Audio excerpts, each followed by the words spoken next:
Hello, welcome.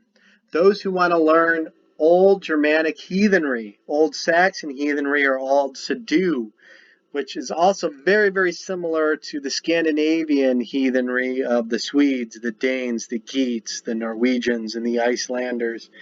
So we have two historical 9-year sacrifices attested historically. One was in Lejre, Denmark, and the other one is in Uppsala. The Uppsala one is far more famous, and today we're going to discuss both historical passages that deal with these two sacrifices. But since we love Old Saxon heathenry at Aldsidu, we're going to discuss the heathenry of the Saxons first. The Old Saxon Hellion, which I didn't put a slide of here, maybe I should have, has a passage that states very clearly that the Old Saxons did not, on their holy days, sacrifice humans. So I probably should have grabbed one of those slides, but here's a passage from Sidonius discussing the Saxons from 489 AD. He says, when the Saxons prepare to set out from their homeland, their custom dictates that they sacrifice 1/10 of their prisoners. The victims are chosen by lot and killed by water or crucifixion.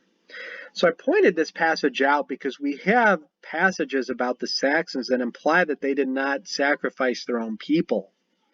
The Vikings TV show, when we discuss the Uppsala sacrifice, shows them sacrificing their own people.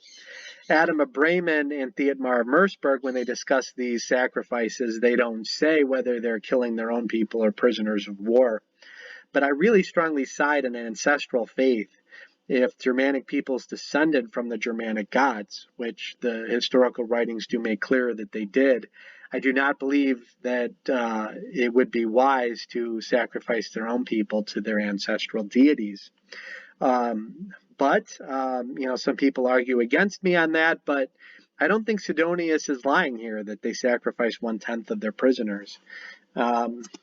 So without further ado, let's discuss the Chronicon of Theodmar of Merseburg. This is the passage where, Merseburg is an Old Saxon city.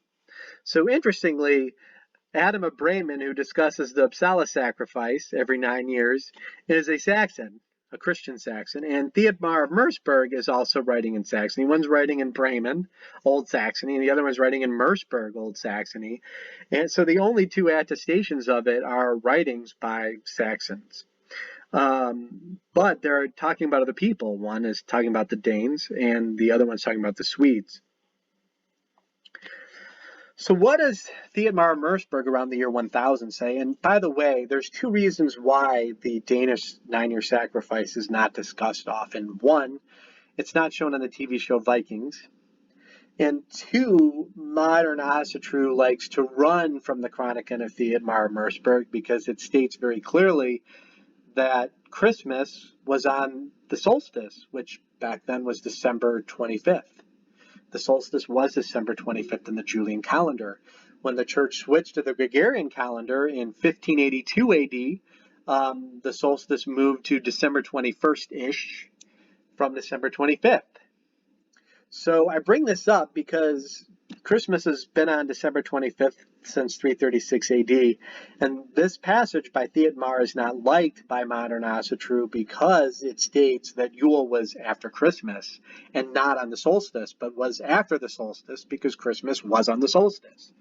So Asatruar don't like this passage because there's a difference between modern Asatru and historical heathenry, and we're here just to discuss the historical sources in general, and that's what we're looking for. We're looking for the old ways.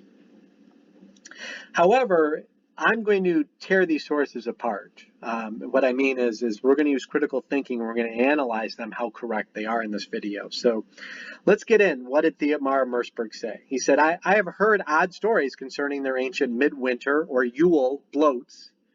I will not allow this custom to be ignored. The middle of that kingdom is called Lejre, which is Lejre, in the region of Sealand. All the people gathered every 9 years in January. That is after we've celebrated the birth of our Lord on the solstice, Christmas.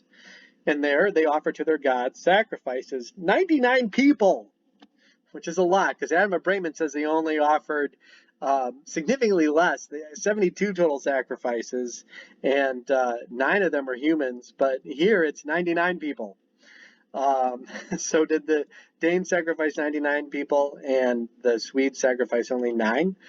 Um, but nonetheless, he says 99 people with just as many horses, dogs, and hens or hawks. So, I mean, we're talking 500. You have almost 100 people. You have almost 100 horses. You have almost 100 dogs and hens or hawks. So basically like 500 sacrifices done here, whereas Adam of Bremen says 72 total.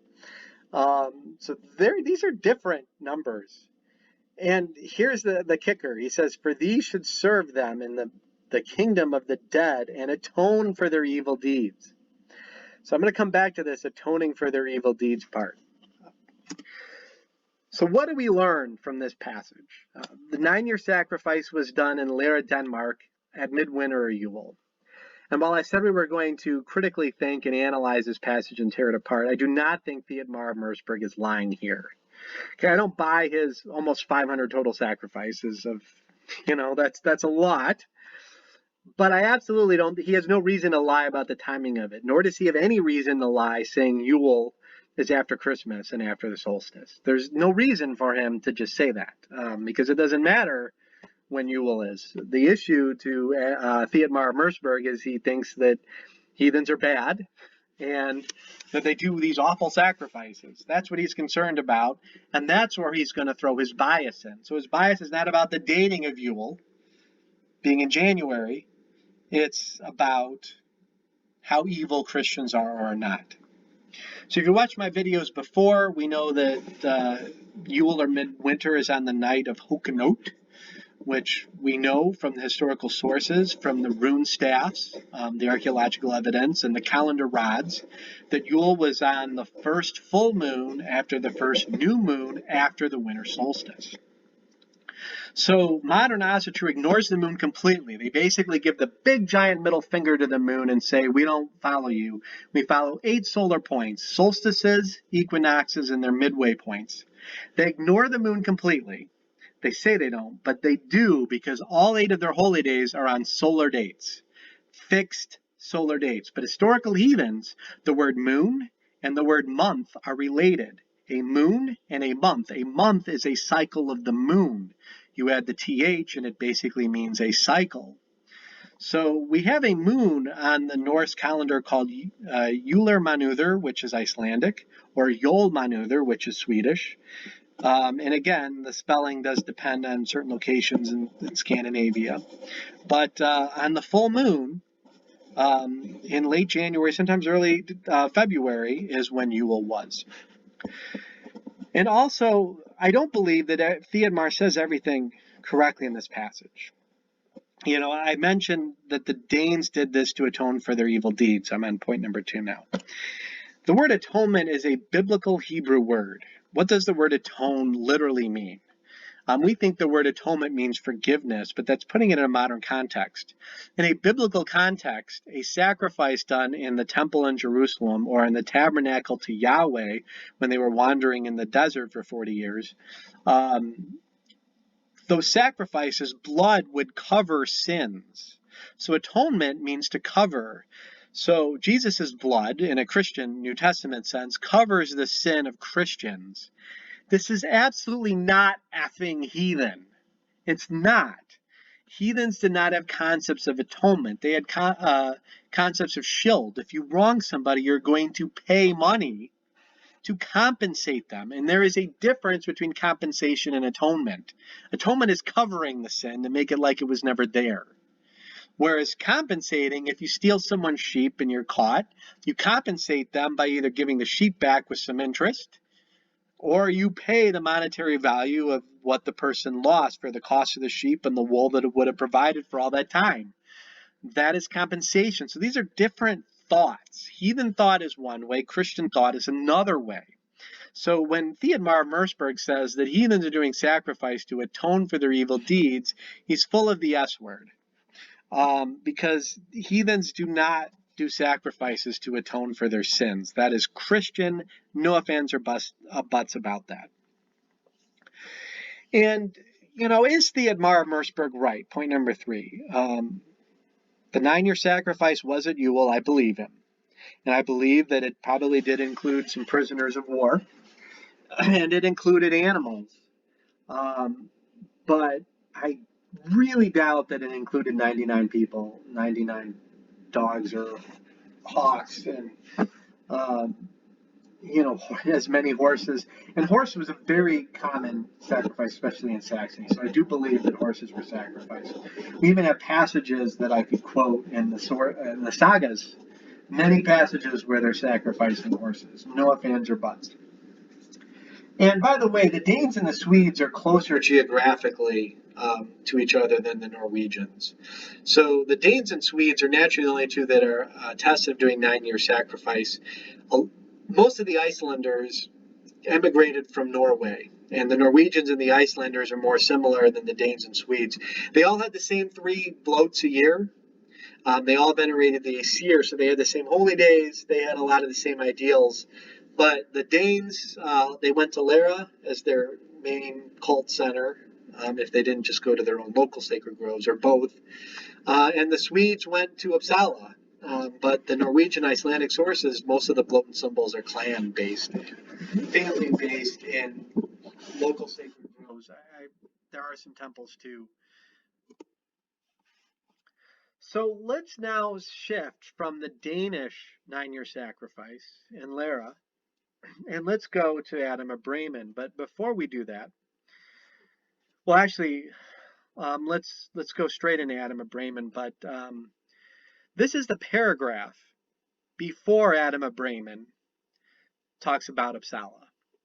And I bring this up for 2 reasons. One, we have Old Saxon heathens here.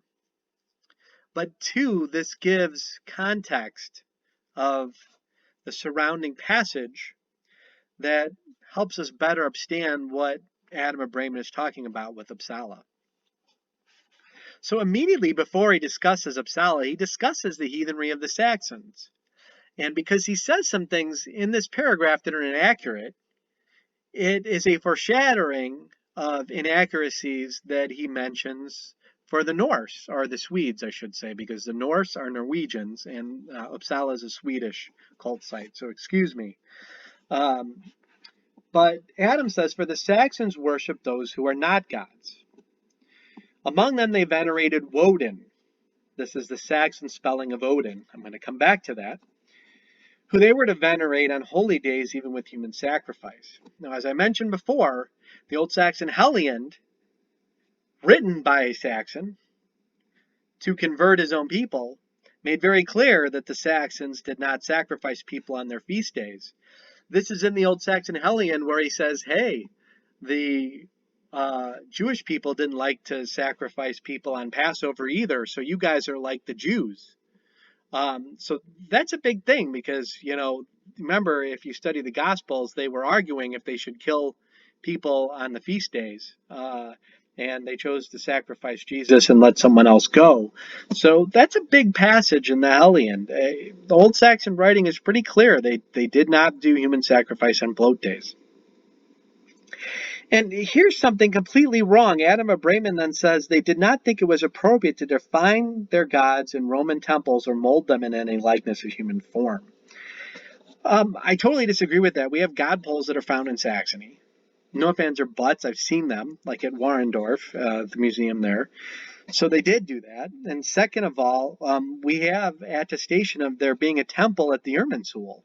So to say that the Saxons didn't have temples is also completely wrong because and I'm going to do it shortly. I'm going to pull up passages where the Saxons had temples, especially at the Irminsul. Now this passage is right. They consecrated groves and they venerated ancestral spirits there with reverence. That's absolutely right. They valued with reverence leafy trees and springs. Absolutely right. The Old Saxon Heliand, for example, says this. It even moves the Irminsul, so to speak, to being next to a spring in the Old Saxon Heliand. So very true. It also says, now this is a quote from Rudolf of Fulda, and yet, he mentions Einhard. I think he's getting people mixed up here, Adam of Bremen, which is pretty interesting. But he says they worshipped also a stock of wood of no small size set up in the open. And the native language is called Irminsul, which means strong pillar. But in Latin, it means universal column as it sustains everything. The excerpts about the beginning, the customs and religious observances of the Saxons and Slavs and Swedes observed their own heathen rites. We've taken from the writings of Einhard. So, we're going to leave Adam of Bremen for a minute because I have to point this out, that in 855 AD, Rudolf of Fulda, he said the Saxons also worshipped in the open air a vertically upright trunk of no small size, called in their mother tongue Irminsul, or in Latin, Column Universalis, in the sense that it carries everything.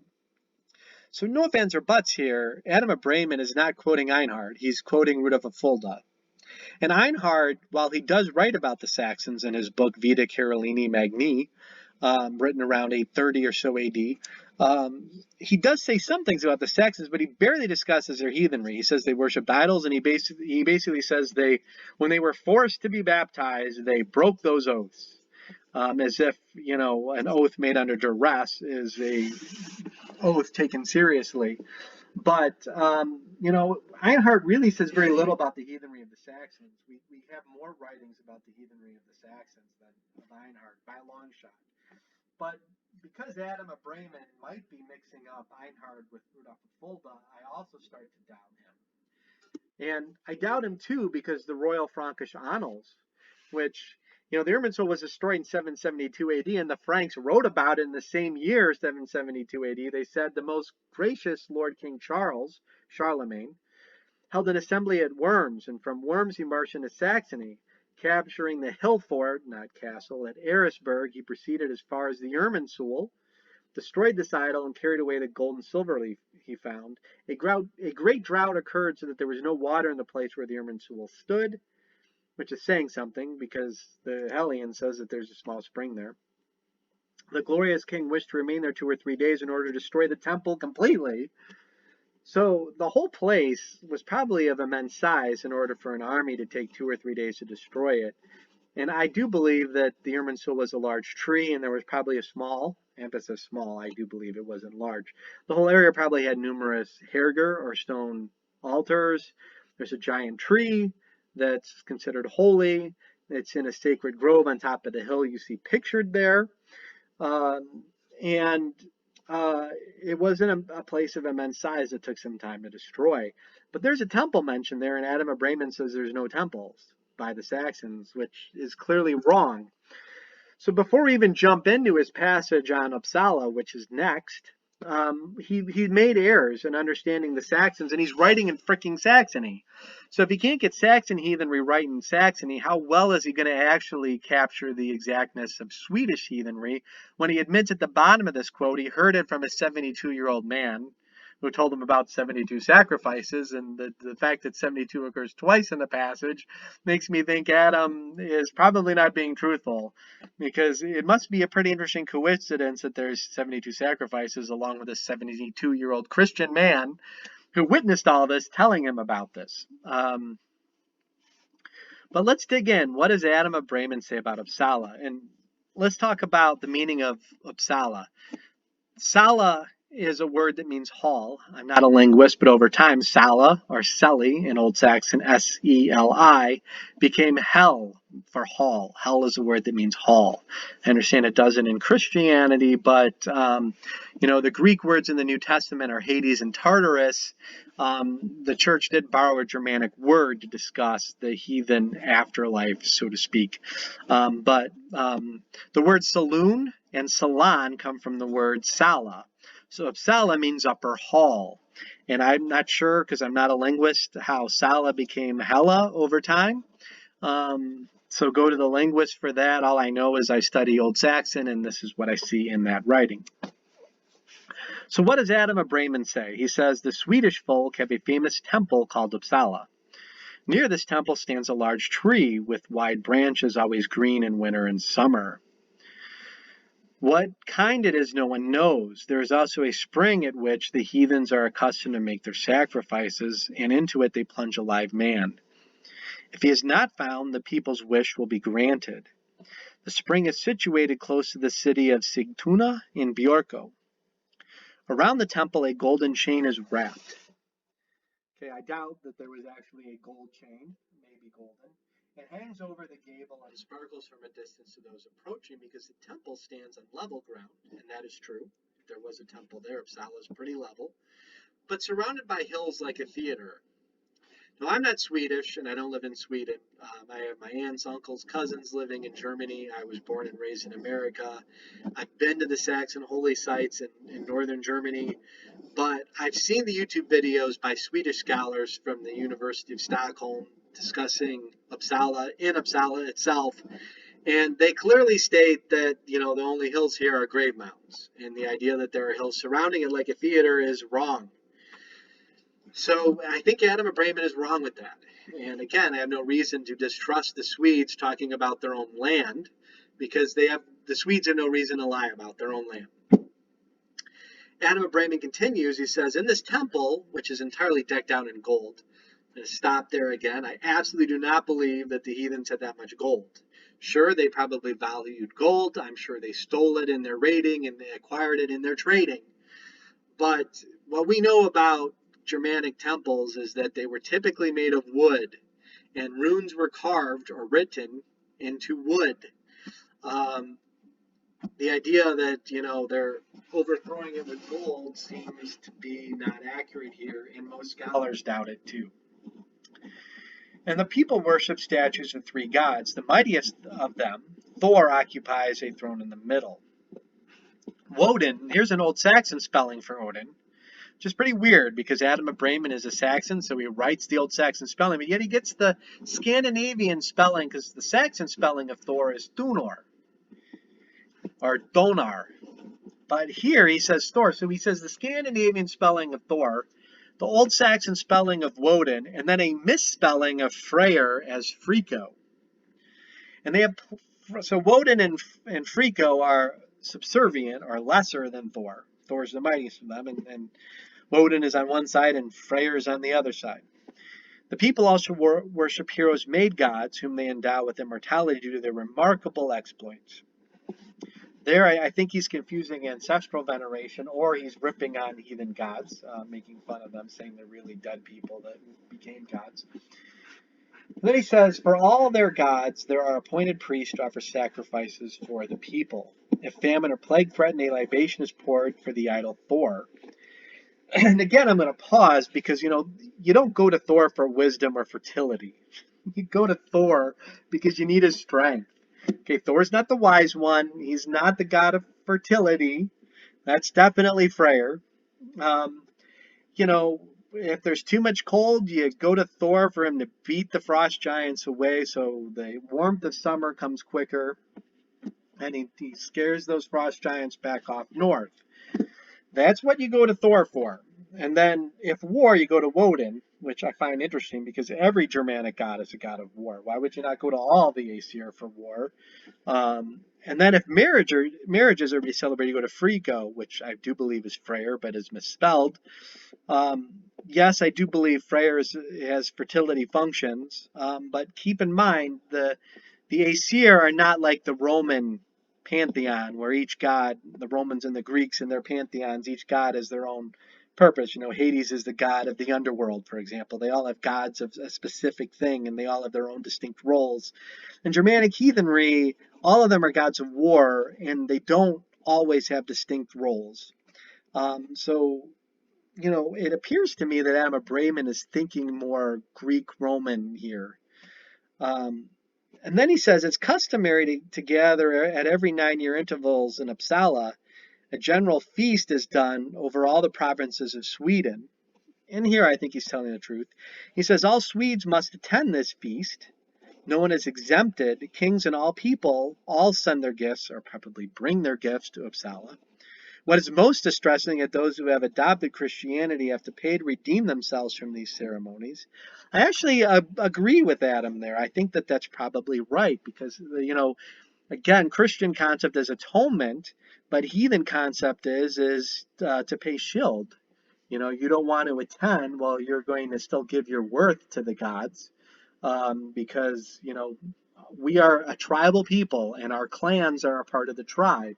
And if you're going to leave your family to join that Christian church, you're affecting the clan and the clan standing to the gods, and you're affecting the tribal standing to the gods. So it makes sense to me if someone in their family chooses to be Christian, they still have to pay because this is of the tribe. The religion of the tribe is to venerate the Aesir and some of the Vanir, because as people will point out, assuming Frico is a misspelling of Freyr, we have Vanir too.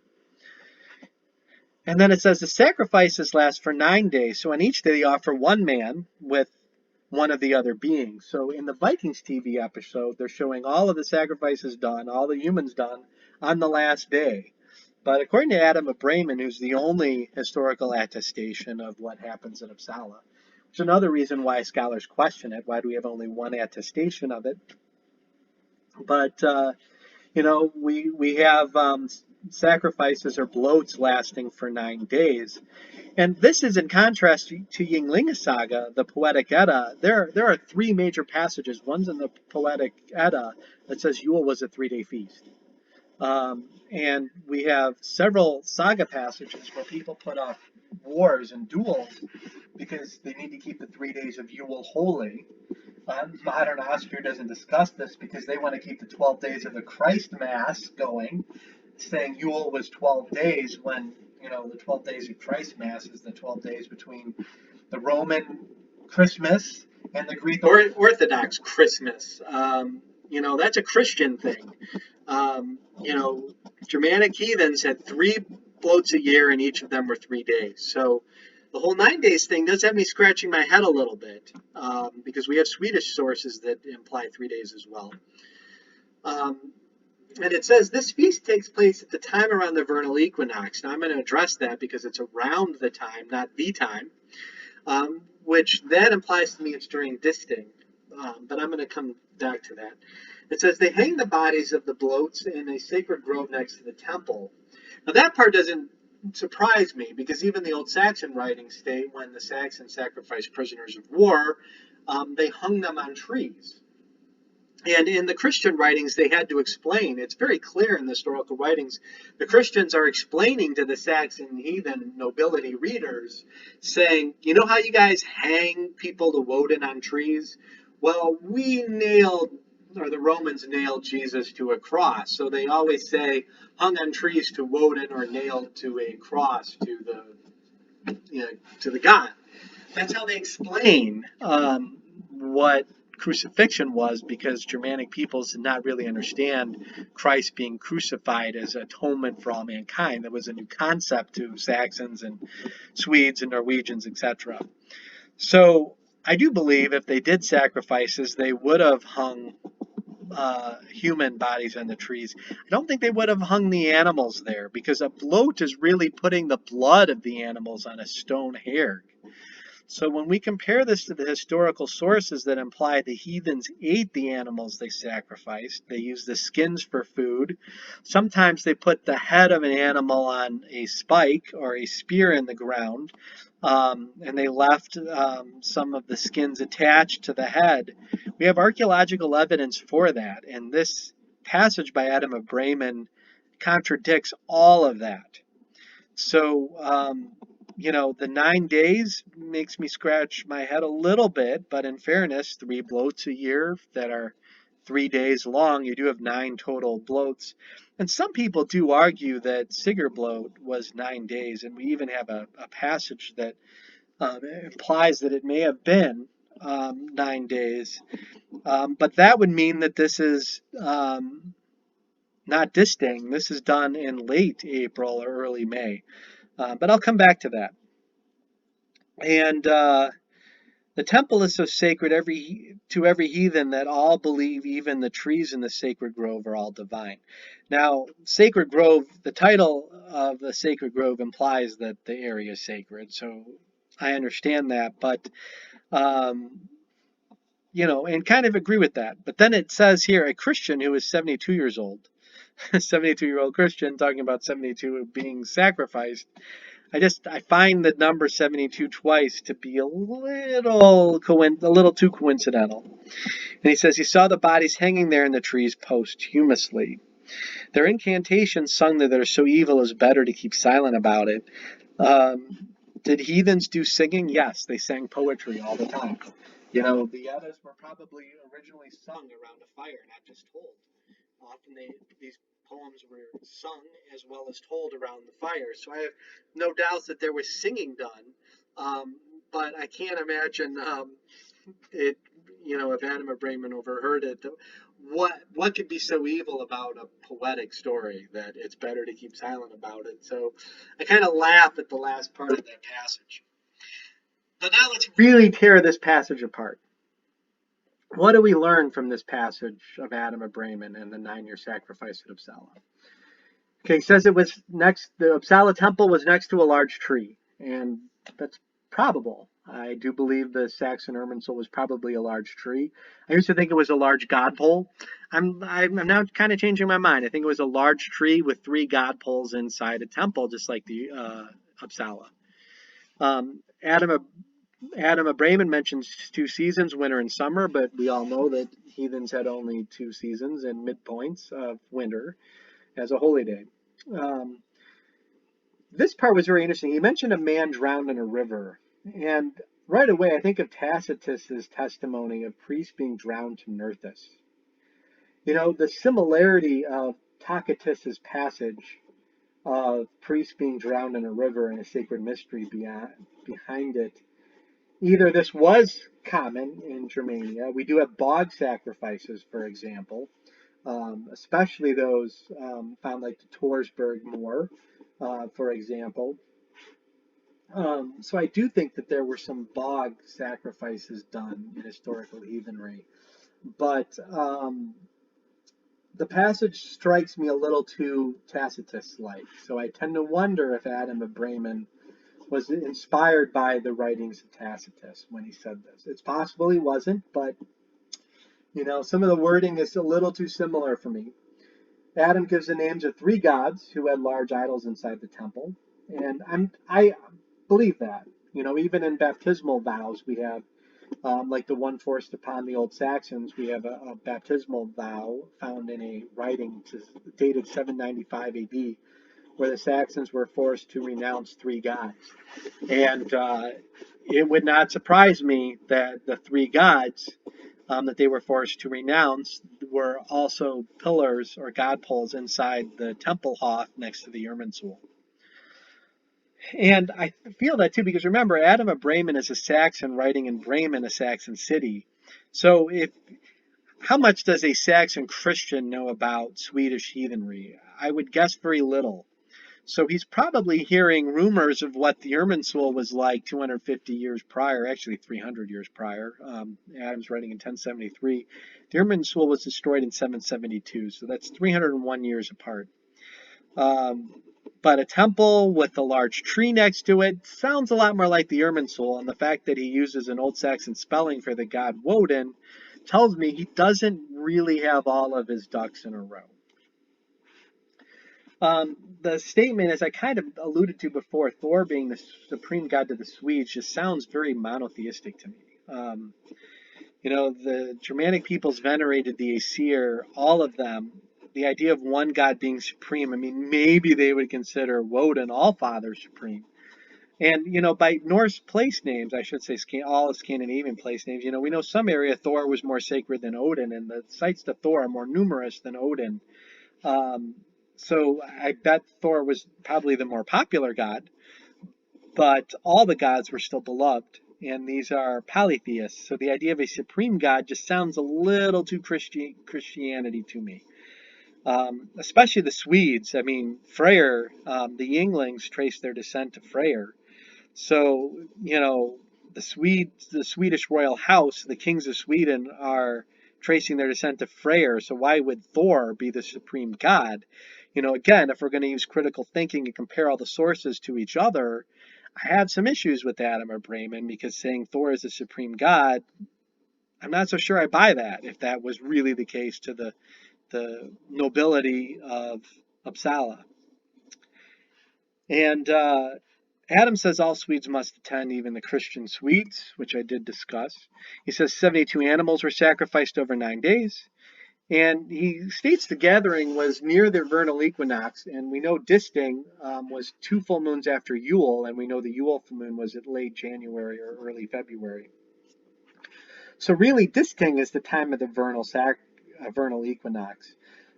But to be honest with you, I really struggle with this, and I'm going to get to Ynglinga Saga 8. I don't think Adam gets the date right. I think it's most likely that the Swedes and the Danes did this 9-year sacrifice around Yule, and the Swedes probably did it at the same time that the Danes did it. I don't believe that these two tribes were all that different. I really don't. Disting most years is middle to late March. So sometimes Disting could be on the exact date of the equinox, but it's on the full moon of Disting's Tungal, which means the moon of Disting. And sometimes, it's going to occur on the exact date of the equinox. But again, the Germanic heathens were lunisolar. Their moons or months were at the time of moons. And even Tacitus says the most holy time of the month of the Germanic tribes are new moons and full moons. And we know that all the holy days were on full moons. So could this be Sigerblot? Because sometimes Sigerblot can occur in April, mid to late April, sometimes early May, though. I really think that it's probably Yule, but let's look at it. What is Ynglinga Saga, Chapter 8? Again, the Yngling house is the royal house of Sweden.